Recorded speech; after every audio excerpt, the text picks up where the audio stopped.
Hello ভাই বাদারা, সবাই কেমন আছেন? আসসালামু আলাইকুম। আশা করি সবাই ভালো আছেন। আর সবাইকে অনেক ধন্যবাদ সাপোর্ট করার জন্য।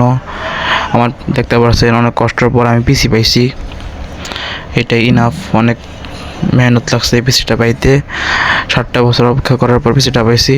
তো বলবেন সবাই কমেন্টে পিসিটা কেমন হয়েছে, সবাই লাইক করে যাবেন আর বেশি বেশি কমেন্ট করবেন। আমার ইউটিউব চ্যানেল সাবস্ক্রাইব করবেন, ভবিষ্যতে অনেক দূর এগিয়ে যেতে পারি। তো চলেন আপনাদেরকে দেখাই এখন এই পিসির রাত্রের লুকটা কীরকম। পিসির রাত্রের লুকটা দেখলে আপনারা অবাক হয়ে যাবেন। চলেন দেখাই। आपका ही कहना बन